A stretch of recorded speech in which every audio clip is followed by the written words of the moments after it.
Welcome to Peiwen's Note. People often ask me, what do I do for spare time when I was a student at Juilliard School? Well, that was a long time ago. As a student, my biggest joy is going to the concerts at Lincoln Centers and watch the performance of a New York Philharmonic.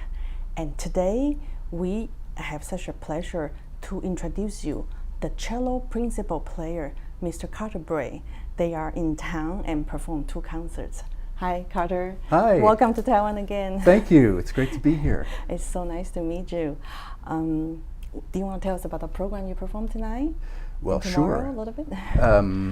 The concert tonight begins with a piano concerto by a resident composer, Magnus Lindberg, and that's going to be performed with our soloist, the fantastic Russian virtuoso Yefim Bronfman. Oh. And in addition, the program includes the symphonic suite from Bernstein's West Side Story. Oh, that's wonderful. It's always a lot of fun so well to play. known. Uh-huh. Yeah, it's always special to play Bernstein in the Philharmonic because, of course, as everyone knows, he was our music director for many years in the That's 60s, right. Uh-huh. and left an indelible stamp on the Philharmonic, and so we feel he's part of the family. That's right. When we play his music. Okay, I understand you joined the New York Phil in 1996, right? That's right. It's been how many years is that? Yeah, it's been 17 years. It feels like 2 weeks, but it's been 17 years. Seems like yesterday. Yeah. But I was reading your bio yesterday. It says, but before you joined the orchestra, you have a very successful solo career, and you wanna tell us like how do you switch as a solos and go into the orchestra? But I know that your solo career is so successful. Tell us. Well, I think one of the best lessons I ever learned in life was that something that's right at one part of your life isn't necessarily the right thing for your entire life. We change as we age, and different life circumstances make different demands on us. Right. And once I entered my 40s, I had a family with small children. Mm-hmm. And that's a very different place to be in your life than being a 25-year-old single person and being on the road most of the time. So once my second child was born, I found that it really wasn't that much fun anymore being on the road with 2 kids at home and my wife. And just about that time, my predecessor, Lorne Monroe, who had been principal of the Philharmonic since 1964, oh, I know him. Yes, Mr. Monroe. he announced that he was going to retire. And so the Philharmonic called me as I was doing something at home one day and said, would you be interested in auditioning for this the position? biography says you're washing the dishes at Yes, home. I was washing the in the dishes. kitchen. It's I cannot absolutely believe true. you do family work at home. Oh, sure. You wash dishes. Yeah. With your So- precious hands. Yeah, with my precious hands. Cello hands. Dishpan hands. So they called me, and it just seemed to be the right thing for the part of my life at that time. It made perfect sense that I wanted to get off the road as much as I had been and join my hometown orchestra. It meant that I wouldn't have to move. And like you, as a young person, I attended a lot of Philharmonic concerts. I was a child for a lot of those Bernstein Young People's concerts. So I felt very connected to the Philharmonic. It's very, very special. I had felt connected since my childhood, and so it seemed like the right move to make at the time. Oh, that's wonderful, because that's a dream job for all the cellists like us. Yeah. A principal cello. This is also because you're very good, you're excellent musicians.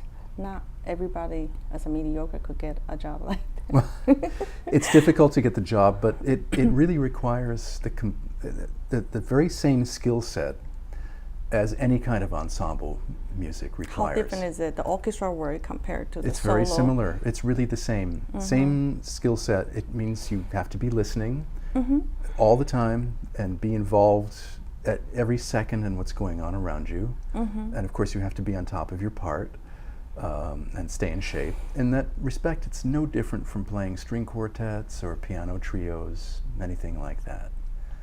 You're part of a whole that's greater than just you. and you have to be there in the moment all the time, actively listening.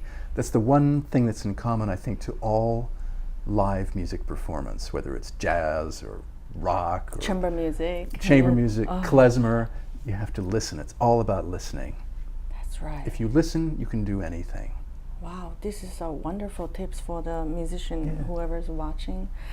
And I also read your bio says you won Rostropovich Cello Competitions. Do you want to tell us about it? Oh. When you were...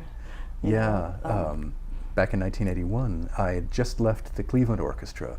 I'd been a member of the Cleveland Orchestra cello section for a couple of years as a young man. And I decided I wanted to get out into the world a little bit. And so one day the personnel manager of the Cleveland Orchestra handed me a flyer that had come in the mail that announced the Rostropovich competition in Paris that fall. He just handed it to me as he was walking past one day at a rehearsal. Like he knew you're going to be the next winners. And he probably thought, who else would be stupid enough to try to do this? No, not at all. So I looked at it and went, yeah, okay, I'll try that. I had never done anything like that before in my life. But I was attracted to the idea because Rostropovich had been one of my idols since childhood. Me too, my idol too, of course, right? Because he had a perfect technique. Just a amazing, unique artist. So I went there and I did very well, and the best part of it was that I got to have a connection with this incredible man who helped me a great deal at the beginning of my career as a soloist. I saw it says you play Schumann concerto under the baton of Rostropovich. My goodness. Yeah. My dream. That was quite too. something. That was quite something. I remember before we went out for the first performance of that, he came to my dressing room and he said, "Oh, Carter, don't worry, you'll be like a baby in cradle." Oh, that's so funny. You imitate his accent very well. But you know, he came to Taiwan for 10 concerts, 10 times when he's after 60, and this maestro, he have a lot of energies, right? Sure. Do you want to tell us how you remember him? Oh yeah, he was.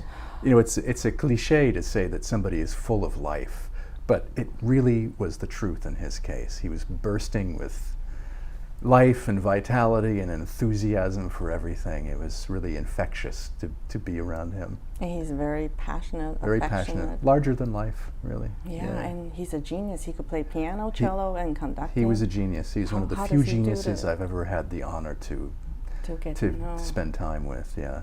Did he ever go to conduct a New York Phil? Oh yes, several times. Okay. Yeah. We are very honored that he also came to conduct the National Symphony Orchestra in Taiwan. Yes. And he'd be telling me, "Oh, guess what?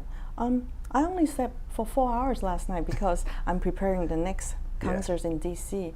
Because I was studying the opera score till midnight very late, and I didn't know the time go. But I think he's the kind of person who could sleep very little and just go on." Yeah, I think for him 4 hours was probably typical. Really? I would pass out.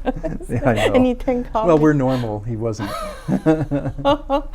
Well, I know. I wish I started this show earlier, then I could record it. But I record everything he said to me on the backstage, waiting. And the very last concert he did in Taiwan is his 10th one. He announced, "I will retire after this," right? And I remember the concerto he picked to perform was the Sensang Cello Concerto with NSO the evening on the second half. So I never forget the evening. Yeah.